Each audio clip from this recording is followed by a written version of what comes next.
Hey everyone, welcome back to On Purpose, the number one health podcast in the world. Thanks to each and every one of you that come back every week to listen, learn, and grow.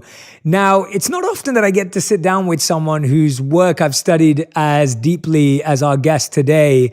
But some of the books that I recommend the most in my life that have been life-changing for all of you, when you're saying to me, Jay, what's your favorite books? A number of them come from today's author. So today's guest is none other than Walter Isaacson, who has been a journalist, an author, and professor of history at Tulane. He's the past CEO of the Aspen Institute, where he is now a distinguished fellow and has been the chairman of CNN and the editor of Time magazine. Walter is the author of best-selling biographies on Leonardo da Vinci, Einstein, and Steve Jobs, and has a new book out today, which is called The Codebreaker: Jennifer Doudna, Gene Editing and the Future of the Human Race. Walter, I'm so excited to have you on the show. Like I said, your biographies on Steve Jobs and Einstein particularly go down as two of my favorite books of all time.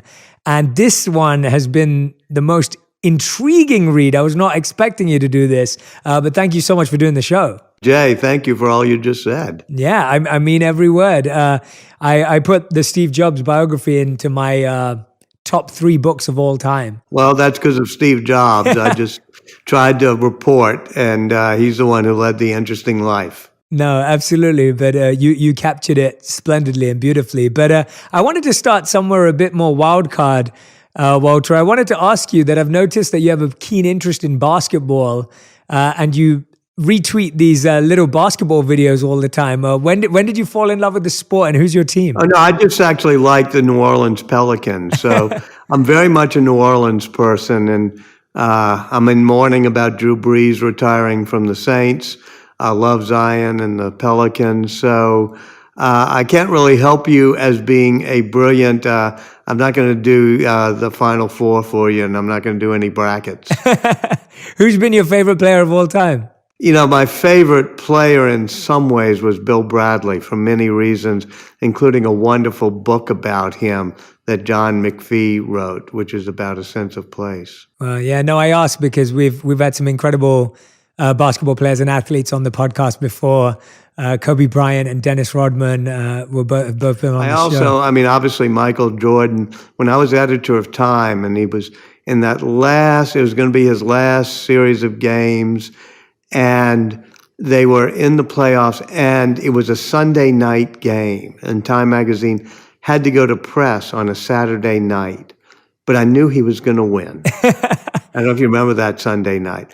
I knew he was going to win, and on Saturday night, I did a cover. We did a cover at Time, and I, authorized it. It's a beautiful picture of him, and it says, "We may never see his like again." And then I had to stay up on Sunday night biting my fingernails. But of course, he won the game in the last few seconds, and I knew he would.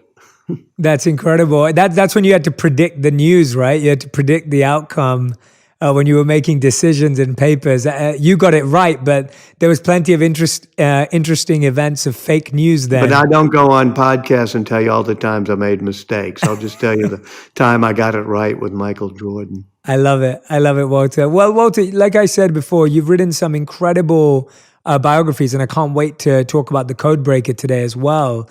But how did you get into actually writing about geniuses, icons, innovators? Because it's a real task to get so intimately deep into someone's life and be able to share their life in such an authentic way. How did you first find that fascination, and then secondly, develop the skill and the art of storytelling? Well, I come out of Louisiana here, and I had a mentor, a novelist named Walker Percy. Not that famous, but a great novelist. He said there are 2 types of people come out of Louisiana: preachers and storytellers. He said, for heaven's sake, be a storyteller. The world's got far too many preachers. And I think that's the best way to tell a story, even a story about gene editing and, RNA vaccines, is not just doing an analytical story or an opinion piece or whatever, is just instead say, let me tell you a story. And you make it a journey of discovery. And so what I like to write are journeys of discovery about creative people. Now, in my career, I've known a lot of smart people, But at a certain point, I realized smart people are a dime a dozen. They don't amount to much. You have to be like Steve Jobs and think different. And so what is it that makes people creative? And so with any of my subjects, we go hand in hand on a journey, and I'd almost call it an adventure in which we say, okay, here we're going to go through this together. We're going to grow. We're going to learn things, and we're going to see how the creative process works. So if I have a aim, it's what is creativity and how do people achieve it? And the best way to do it is not say, here's 7 lessons to creativity or the 12 secrets to creativity. Those books don't appeal to me. What appeals to me is the way the Bible does it, it's the way biographers have always done it, is let me tell you a story. And you explain creativity through the journey of a person, whether it be Ben Franklin, Steve Jobs, or Jennifer Doudna, or Leonardo da Vinci. Yeah. And that was cool. Absolutely. No, I love that. That's such a great answer. And obviously, some of these people you've actually spent time with, and some of them, of course, you didn't spend time with. What's the difference between that opportunity? Like, what's the difference in the process? Because I can imagine that not spending time with someone and researching their life is far more difficult, but at the same time, it's quite challenging to be so intimate with someone without judging and projecting your own view of them onto them. So how are you able to balance both of them? Yeah, you do end up, when you spend a lot of time with somebody, you bond with them. And in some ways, even though Steve Jobs had a lot of rough edges, I tried to put it in such a context because I so thought he was an amazing person that I said, okay, he drove people mad, he drove them crazy, but he also drove them to do things that they never knew they would be able to do. And when you're able to walk alongside somebody actually in real life, like I did with Steve Jobs or with Jennifer Doudna, you know about 1,000 times more than you can ever know about a Ben Franklin or a Leonardo, where you're looking through notebooks and looking through letters to figure out what happened.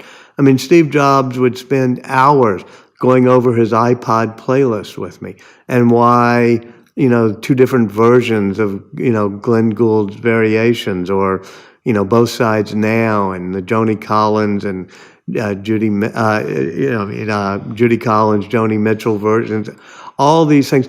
And even like on the iPod, why the curves or the chamfers on the case were done the way it was for the fingers. And so, I just knew a zillion things about everything he did.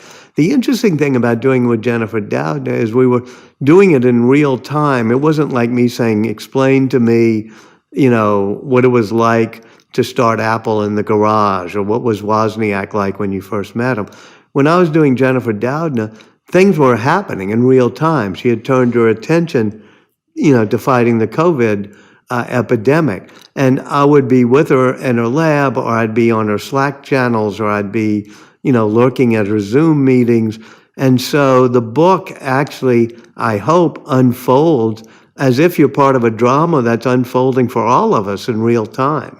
Yeah, that's such a special thing about this book, actually, because you're right that when we remember events or people in hindsight, it's always clouded with hindsight. Like there's always a different skew or a different perception. Whereas I definitely feel that in this book, you're absolutely right, that with Jennifer Doudna, and also an individual that we don't know so much about. So I remember seeing her TED Talk back in 2015. That's when I'd first come across her. And then when I saw your book, I thought, oh, wow, this is incredible. But it's also someone that we all don't know much about outside of the fields that she's the number one expert and innovator in.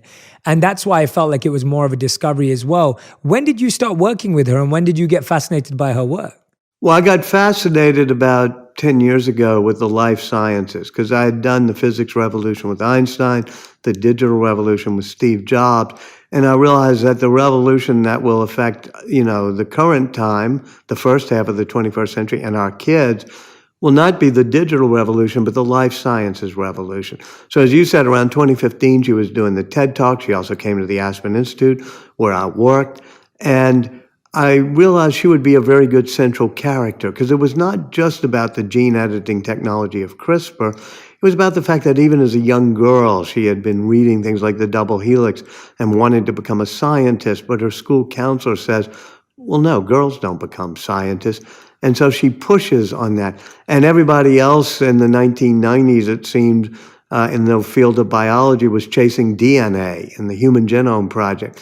And she and a few women like Gillian Banfield said, actually, RNA is the more interesting molecule. And then when she discovers how you can use RNA as a guide to edit our own genes, she has this nightmare that Hitler summons her and wants to learn how to use it. And so she becomes one of the leaders in the moral and ethical and policy debates. And the more I talked to her and the more I heard about her, I said, well, she's great as a central character. Now, there are many other characters in the book. There's Feng Zhang, and there's George Church, and there's Emmanuel Charpentier. But Jennifer, as a central character, helps connect it back to the time when Watson and Crick wrote the double helix, all the way through the current period where day by day we're trying to create these new antiviral technologies and detection technologies using CRISPR. Yeah, I heard her talk about it in that talk. I remember she was speaking about how scared she was about how gene editing could be misused and used unethically. But we'll get to that. Let's start by you explaining to us what CRISPR is, because I think for people to really understand the power of this book and the work that you're doing, they really do need to understand about how central this is going to be in the next revolution, as you said. Right, and it's a pretty simple system. Bacteria have been using it for 1 billion years, and they're not all that smart. What they do is whenever they get attacked by a virus, and that war between bacteria and viruses is a worse war than even our war against viruses. So whenever a virus attacks a bacteria, or some of these bacteria, the bacteria take a small mugshot of some of the genetic code of the attacking virus.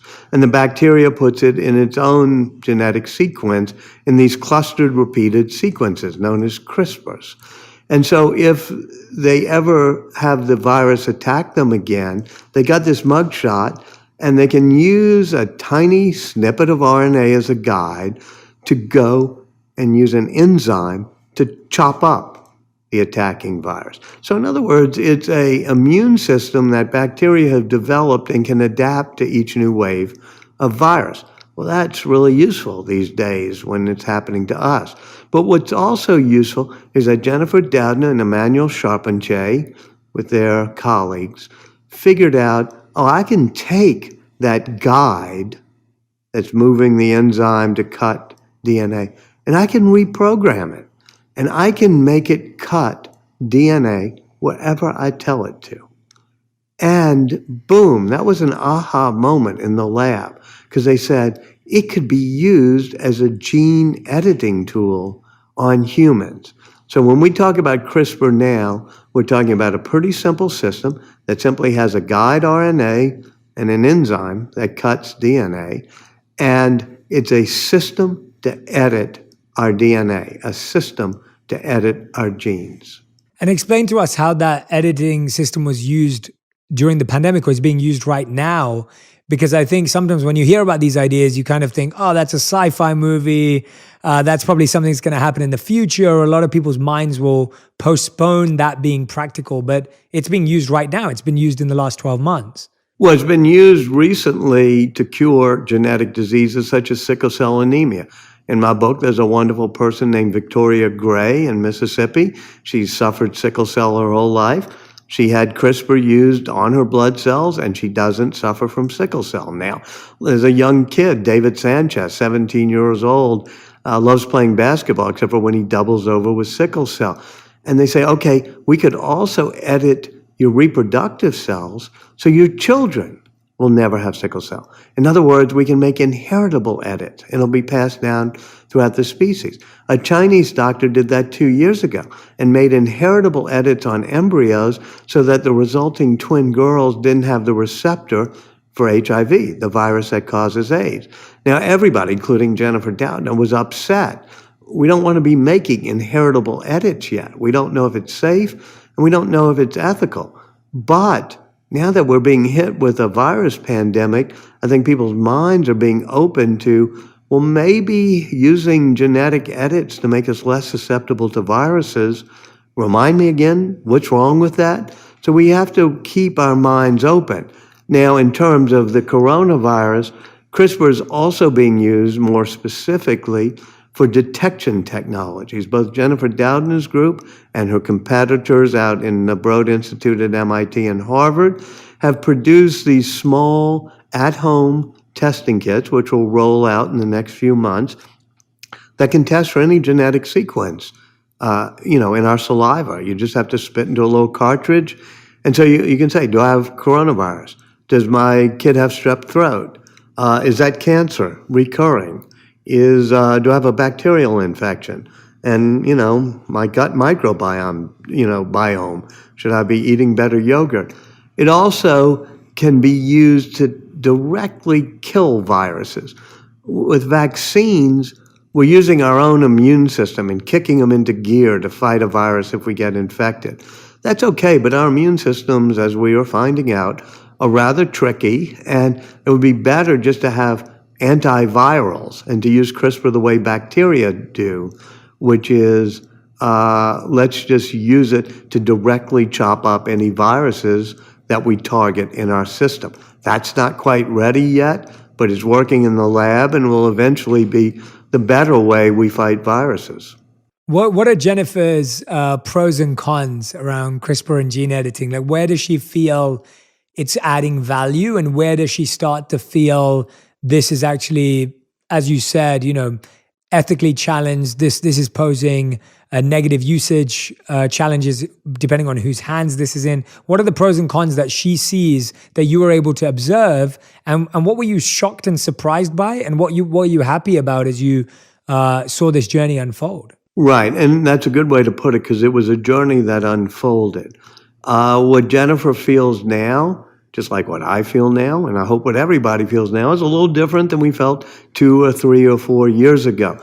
After she had the nightmare, she's gathering scientists and ethicists and religious leaders and saying, how do we stop inherited gene editing? How do we stop things unless they're really medically necessary?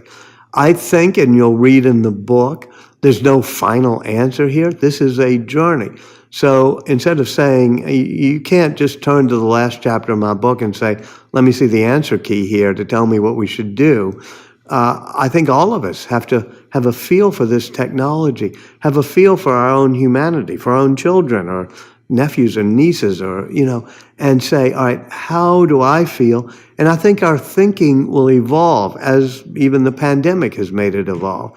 As for Jennifer and for me, thinking has evolved somewhat. I was totally against any germline, meaning inheritable gene edit, and I was very much against any genetic editing except for very clear, simple diseases. But even before the pandemic, when Jennifer gave those talks you mentioned, like the TED Talk, or when I was talking about this in a chat room somewhere, I'd always have, and she'd always have, people come up afterwards or in the chat room, and they'd say something like, I have a 12-year-old granddaughter, and I think she's going to die in 3 years, I've been told. She's got a degenerative nerve disease. Can you get me in touch with Jennifer Doudna? Maybe she can fix it. Or I've got a son, and the son has, muscular dystrophy, and it's a simple gene mutation. Can that be fixed? So I think sometimes, instead of saying, wouldn't it be immoral to use gene editing, in certain cases, I also have to get my mind in the other direction and say, wouldn't it be immoral not to use it in some cases? So I don't want to preach. As I said, they're storytellers and preachers. I'm just telling you a story. But you're going to walk in this story with Jennifer Doudna and many other people and say, all right, I get it. It's complicated. Maybe we should do simple diseases like sickle cell and muscular dystrophy and cystic fibrosis and Tay-Sachs, Huntington's. Maybe there are other things we can do, including making us less susceptible to viruses. I think I would personally pause. It'd be pretty easy to add height to your children or muscle mass. I mean, myostatin, as you know, can be regulated genetically, and so you could have more muscular children if you decide. I'd draw the line before doing that. I think enhancements, I think rich people buying better genes for their kids than poor people is a horror that we have to avoid, just like in Brave New World or Gattaca. And I think editing out the diversity of our species. I love the balcony behind me on Royal Street in the French Quarter here in New Orleans. I just look down and see people tall and short and, black and white and Creole and, various hues and fat and skinny and gay and straight and trans and, sighted and blind and, and I think, okay, the diversity of our species is a really cool thing. Let's not mess with that. Yeah, that's fascinating because, yeah, as soon as you're getting into the aesthetic enhancements, it's different for its use from serving. But yeah, it's such a subjective thing, Walter, of what someone thinks is important and what is available to someone. One of the things that I love that you've helped me do personally, and something that I like to encourage my listeners to do, is to study people's lives. I really believe, as you were saying, that the religious texts, the spiritual texts, they regularly introduce us to stories of people that we can study. I wonder, what have you learned from Jennifer Doudna beyond, of course, the ideas of CRISPR and gene editing? What are some of the things you learned about the way she lives and the way she thinks that you may have started to imbibe yourself, or something that you admire and that you're passing on? What are some of those more softer aspects? One of the things is that creativity is a collaborative effort and innovation's a team sport. And I realize that, like Steve Jobs, she's very good at creating teams. Unlike Steve Jobs, she has a different method, which is she likes her teams to really like each other. She always, if she's going to have somebody come into her lab or be a postdoc or be hired, they have to meet everybody else, and there has to be a chemistry where they all click. That's one form of leadership and team building, and it works for her. If you read Doris Kearns Goodwin's Team of Rivals, or about Franklin Roosevelt, or Steve Jobs, they often like to have more creative tension within the team. Well, you know what? That works too. What I learned from Jennifer Doudna is you have to look inside yourself and say, what is my best approach at being a collaborator, a creative team builder, and I'm going to do it my way and be comfortable with it. And I learned that I'm not a particularly great manager. I like teaching and I like writing, but when they ask me to run a big company like CNN, I'm not good at being the boss every day and managing a lot of high maintenance people all the time. So I watched Jennifer Doudna and I said, well, play to your strengths here. Have creative small teams that get along well. And that's different from people who are going to be managing huge enterprises with a lot of creative tension. But each is a way to make a contribution to creativity. I love that your answer is not singular. It's not one-dimensional. It's the idea that certain people liked creative tension in teams, and that's how they succeeded, and other people loved creative chemistry, and that succeeded. Because I often think it's so easy to be like, this is the only way that teams can thrive and teams can be successful. But you're seeing from two phenomenal individuals and their teams that actually both have worked before. And I look at Ben Franklin. He wasn't the smartest of the founders, and he wasn't the, that was Jefferson and Madison, and he wasn't the most passionate. That's Sam Adams or his cousin John. But he was a team builder. He's the one who can bring them all together. And, as I said, I really don't like those books that have on their cover, the 7 secrets of building teams or something, or, creative team building and 12 easy lessons. I think you have to learn that different people do it in different ways. I did it differently at Time Magazine and CNN than, other people did when they were running publications.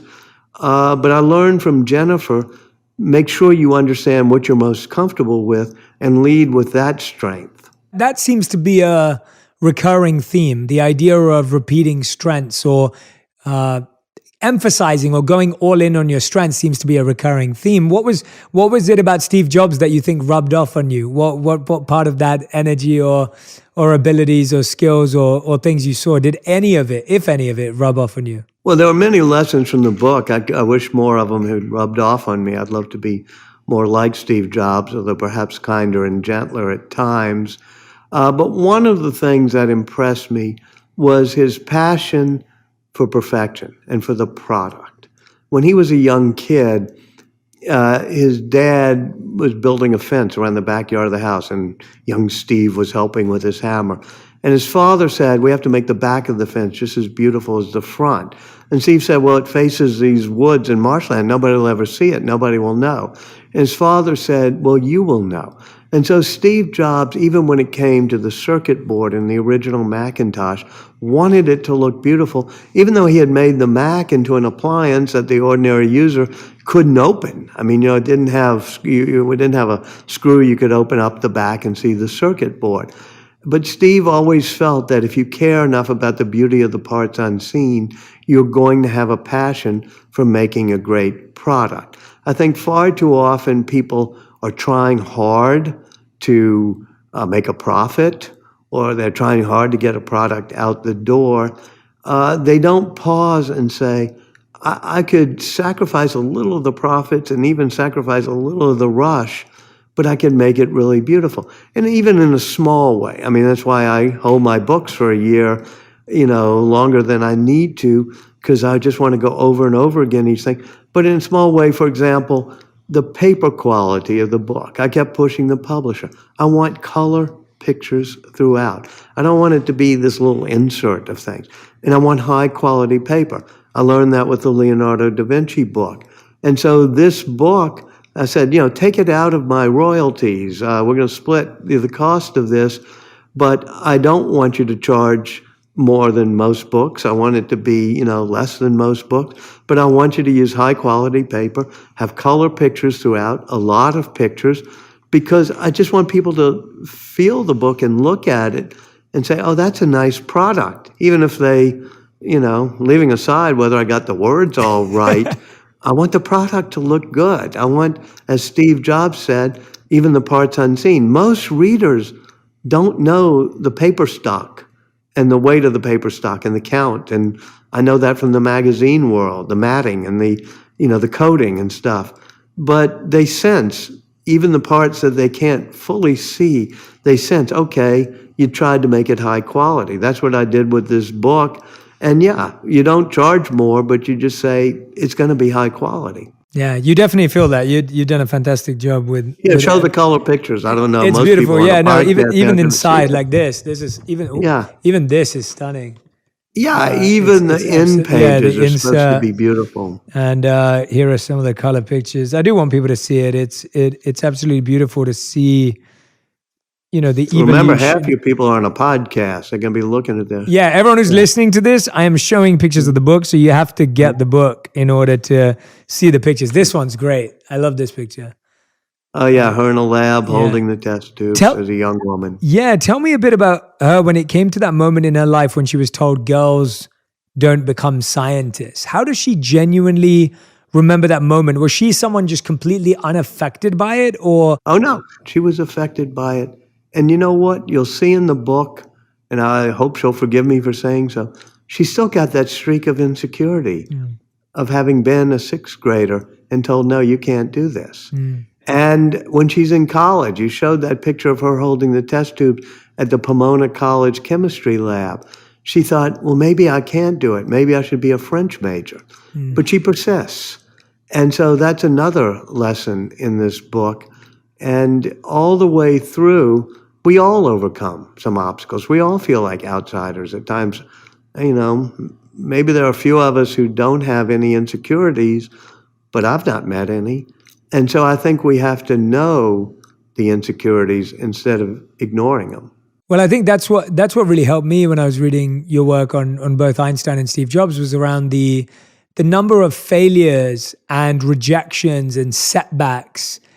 And not just the ones that make it onto movies, or not just the ones that, get glamorized in Hollywood, but the deep understanding of just how crazy this is for someone to go through these events. That's given me a lot of confidence that whenever I face failures and rejections, I'm like, oh, I'm on the same path as Steve Jobs was. Like, it's the same feeling of I can relate, as opposed to thinking, well, oh, well, my life shouldn't have any challenges because Steve's didn't have any challenges. Often we're not aware. When it comes to someone like Jennifer Doudna, what are the biggest challenges she's up against today from the world of science? What are the challenges she's having to process from her own industry and her own work right now? Well, she's having a good year right now, having just won the Nobel Prize, and somewhat of a surprise. It came rather quickly. It usually takes them decades to give a Nobel Prize to a field. And she's really reduced the amount of rivalry and competition with her rival team at the Broad Institute of MIT and Harvard, because they're both working on CRISPR detection technologies. And I think it reminded all of us, including all the scientists, and I hope all the young readers and old readers of this book, that sometimes when you're in a race, when you're in a rival, when you're being competitive, that's great. It spurs you on. But then you get reminders that there's a noble reason you're doing this as well. There's a higher calling, helping humanity. And so I think that she is driven right now, and her setbacks are she still doesn't have that home testing kit totally approved and ready to be bought at your local drugstore, that the antiviral Cas13, it's called, CRISPR-Cas13, she's got it licked. They know how to make it work, but it's hard to deliver it into the affected cells in the body. So with science, there's always another hurdle to overcome. But the cool thing about science, and why I like writing about this, is the scientific method reminds us, you got to keep an open mind. You're going to do an experiment, and it's going to fail. And that means you're going to have to revise your theories. Well, you know what? We've been pretty bad at doing that in our politics and our civil discourse, to be able to say, well, I actually have this belief and theory, but I'm seeing new evidence, so maybe I'll revise it. We used to do that. Ben Franklin did that. That was the whole heart of his scientific method of forming a republic. Nowadays, we don't do that in our society as much, or our cable TV shout shows as much. That's why we have podcasts, because people can actually think things through. Yeah, I love that as a cross-pollination of an idea and a methodology and of how things are processed. And I think that's such a deep lesson, both from a micro and a macro level of thinking, whether we are talking about policy or government, or whether we are talking about our own lives, the ability to review our own beliefs, to review our own patterns. And that is one of the reasons why I absolutely love podcasts, because we can think things through and not have to define, not have to make something definitive, and allow ourselves to explore and experience something. When you're writing these books and mapping out people's lives, what kind of measures do you have to take to not project your subconscious beliefs onto them and onto the book? Because I find like that must be, to me, that sounds like one of the most difficult things to do. Is to because you must have really learned the skill of realizing that there is no truth. There is only both people's perception of the experience. Would you agree with that, or would you say there's always a fact? I'm not trying to agree with you on that. I don't know that we'll ever get to absolute truth at all times. And sometimes we think we get it at truth and we have to revise it. But I think that's your lodestar. That's where you set your compass needle, which is there's going to be some truth in here somewhere. And I just have to listen to all the different sides and look at all the different evidence. I've got the patent battle in my book between Jennifer Doudna and Feng Zhang. Well, I spend a lot of time looking at evidence. People may disagree with my conclusions about that epic battle they're going through over the patent for the use of this gene editing tool. But I hope I'm keeping my eye on the ball of trying to get to the truth on this. And even though I may miss occasionally, I hope I keep enough of an open mind that somebody says, well, you actually missed this point. Here's some more facts. I'll recalibrate a bit. But I grew up in a tradition of journalism that now seems antiquated, which is, it's not about me. It's not about my opinions. I got to make sure I keep my opinions as far as possible out of the way, except for when I'm forming my opinions based on my reporting and the facts. So I'm not trying to say I'm coming at this with a bias that I believe we should gene edit for Tay-Sachs and not sickle cell or something, Yeah, right. or vice versa. I feel that I've got to be objective. And people say, well, there's no such thing as objectivity.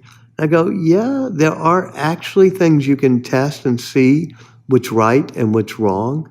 And even though we'll never get at absolute truth and we'll never get at being absolutely objective, we can always say, that's what we're aiming for.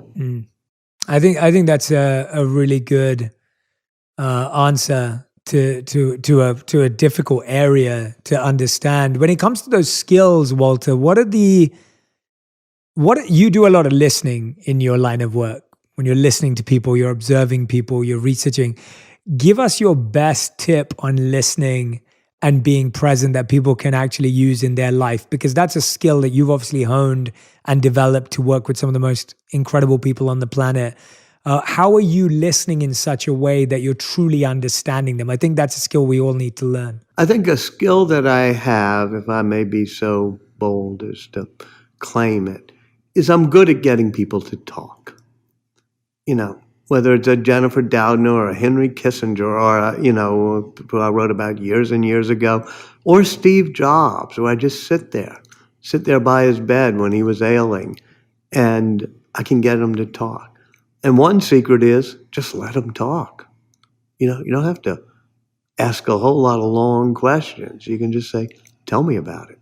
Secondly, you just have to be truly curious. And all the creative people I know have a natural curiosity. And I think I may say I'm blessed with it, but so is everybody on the planet. We're all blessed with curiosity. It's just sometimes we outgrow our wonder years. We lose our sense of curiosity. We think we know it all. And I can look out of my window now, and the clouds have parted and the sky is blue. And I still, like Leonardo da Vinci did, like Einstein did, am curious about why the sky is blue and why it gets a darker blue at a certain time. And that curiosity causes me to ask questions.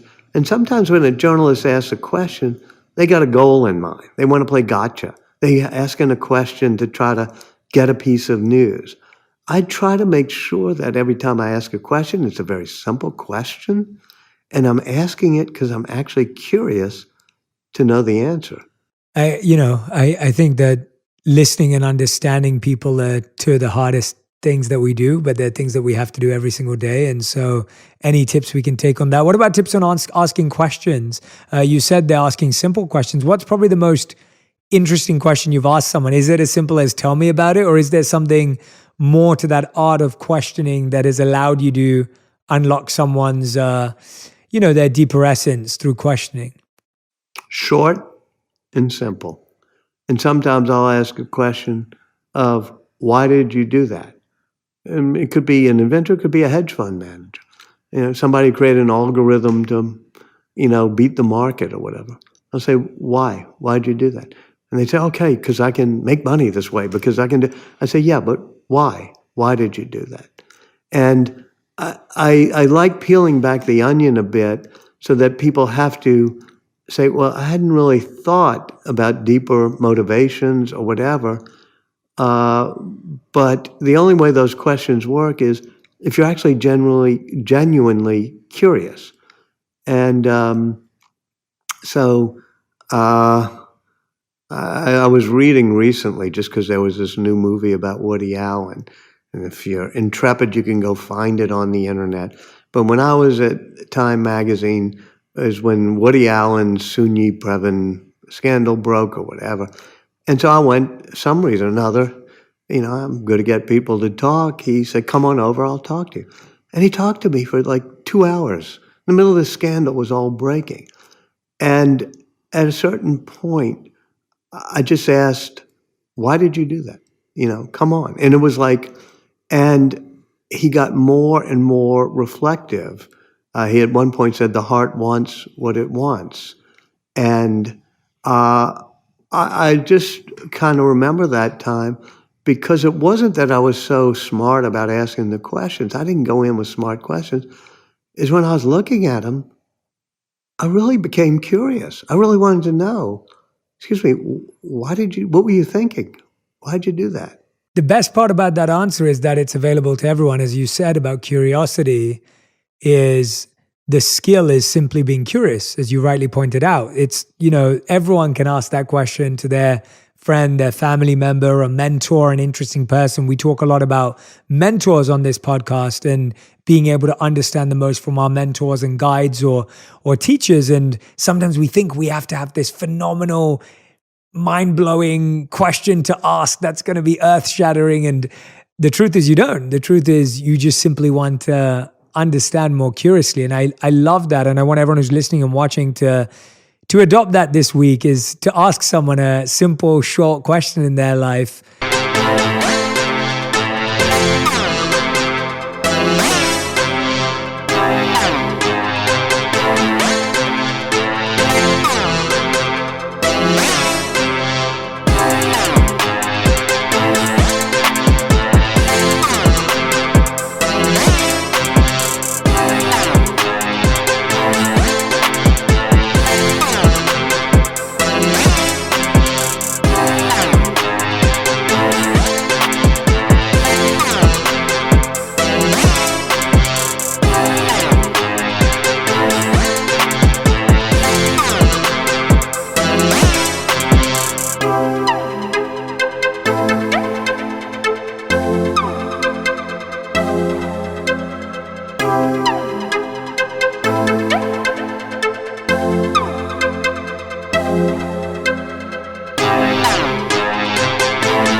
So that you can learn something new about them or learn something different about them. So I love how accessible and practical that is. Yeah, not all of us are going to ever have Einstein's mental processing power or Leonardo da Vinci's artistic talent. But all of us, if we really want to, can be just as curious about things, about all the wonders around us. And that pure curiosity led, a graduate student in Spain to say, why do bacteria have these clustered repeated sequences? And Jennifer Dowden to say, well, what does the RNA do in order to get it to the right place to make the cut? And that wasn't done because they were trying to make a gene editing tool or trying to make a vaccine. They were kind of curious, like, whoa, nature's beautiful. Let's try to figure it out. That's really resonated with me, because same with the other individuals you spoke about and have written about, and Jennifer Doudna too, they weren't trying to necessarily solve something for a particular goal. It was the curiosity that led to it. Do you think that that's an approach that we need to encourage more in education, in the scientific and both spiritual fields? Is that something that we're losing? Is that something you saw more of when you were studying people of the past? Or is that just a trait that comes along once in a while, where you find an incredible icon like this who just thinks completely from a curious place, as opposed to a consumer or a creative space of actually creating something tangible? I think the most important application of that is in our policy, meaning, government funding, university research, whatever. Every now and then you get politicians who balk at research funding by the U.S. government, which has happened since World War II. And sometimes they make fun of, like, oh, they're studying, the DNA of bacteria. Why are they doing that? And I think part of the message of this book is that basic research, curiosity-driven research, we don't know where it's going to lead, but that's where you got to begin. And eventually it'll lead to discoveries, and those discoveries might lead to inventions, and those inventions might be useful. When they were, Einstein's colleagues were figuring out how do electrons dance on the surface of semiconducting materials, and how does quantum theory apply to surface states, they weren't doing it to invent the transistor. But eventually, when they figured it out at Bell Labs, theoretical physicists, like John Bardeen and William Shockley, who understand the quantum surface states of semiconducting materials, suddenly have changed the entire world by creating the transistor and then the microchip. That's true of my book now, which is this adventure to figure out, how our molecules working in our bodies leads to things like editing tools and vaccines. Absolutely. Walter Isaacson, thank you so much for spending time with us today to have this conversation. I want to encourage everyone who's deeply fascinated, curious, and intrigued to go out and get a copy of the Code Breaker. It's available right now when you hear this episode. And I truly believe that, Walter, you're very humble and modest, and I that makes me appreciate you even more. But you have a really unique ability to be able to really get into people's lives in a really deep and intimate way and take us on a journey through their life in a very 360 whole way. I feel like you're great at telling us about the whole person rather than just the part that's often the most popular part. And I really, really value your approach and the way you do that. We end every interview with a final 5, Walter, which is a fast 5. So you have to answer each question in 1 word or 1 sentence maximum. So if you're ready, this is your fast 5. Are you ready? Yeah, I'm not prepared, but I'm ready. Yeah, definitely not prepared. Okay. If there's one person you could have dinner with that's no longer with us, who would it be? Leonardo da Vinci. Oh, wow. Interesting. Because he was the person who most wanted to know everything you could know about everything that was knowable. And it's like, whoa, tell me about it, man. What do you think was the most interesting discovery he made through your research? I think his most interesting thing he did was connect the arts and the sciences. And that's an inspiration for Steve Jobs, who convinced me to write about Leonardo da Vinci. That's what Vitruvian Man, that naked guy doing the jumping jacks in the circle and square, is supposed to symbolize as the connection of art and science. And that's why the Mona Lisa has the most amazing smile. It's because he studied optics, he studied nerves, he studied perspective, and he was able to meld art and science to make the greatest painting ever. I love that. That was only one question, by the way. I got excited. Oh, yeah. I got And curious. That was more than one sentence. I got curious. So yeah. when I get curious, we can break the rules. The second question: who alive would you most love to have dinner with? Probably Elon Musk. I've actually, because of.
What I do, I've been able to have dinner with really interesting people, and I admire the hell out of Bill Gates, Jeff Bezos, but I've actually been able to pick their brains before. Elon, I'd like to figure him out.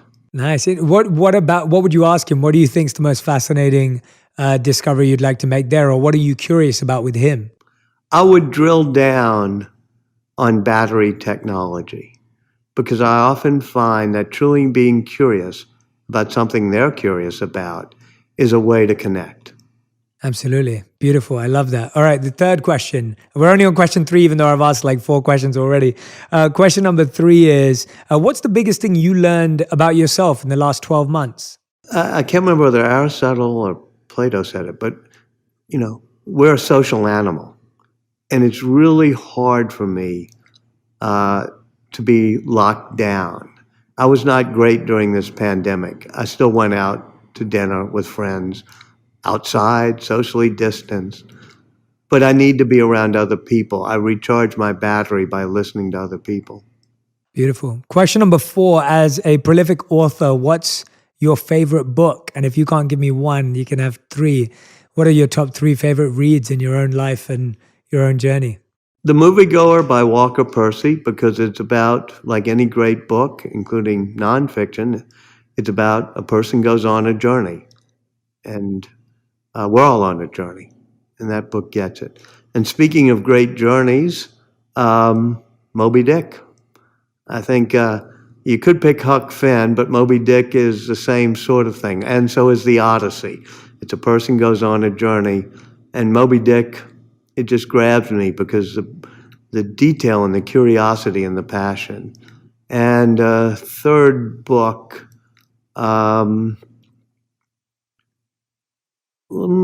let me pause. I've answered too much, and I've said too many sentences.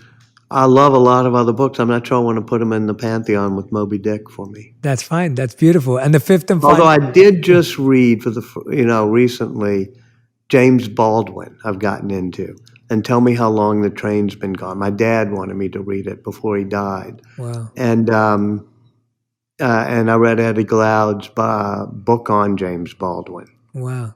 That's beautiful. Thank you. And then the 5th and final question, if you could create one law that everyone in the world had to follow, what would it be? Be nice. Be nice. I love it. Everyone, Walter Isaacson, new book, The Code Breaker, available right now. Go and grab a copy. We will put the link in the description. Please go and read about Jennifer Doudna. I promise you, you won't regret it. And to be honest, I do think this is probably the most challenging one for me in the sense that because it's happening right now, it presents so many more interesting conversations and questions in a way that I've never been challenged before. So thank you so much for all the work you've done, Walter. I remain a fan and supporter, and really loved meeting you today and appreciate your energy through the screen. I look forward to having dinner with you hopefully one day. And again, I appreciate you so much. Is there anything else you'd like to share with our audience today that I haven't asked you about? You're a great interviewer. I think you know all the ways of being curious. So thank you. And also,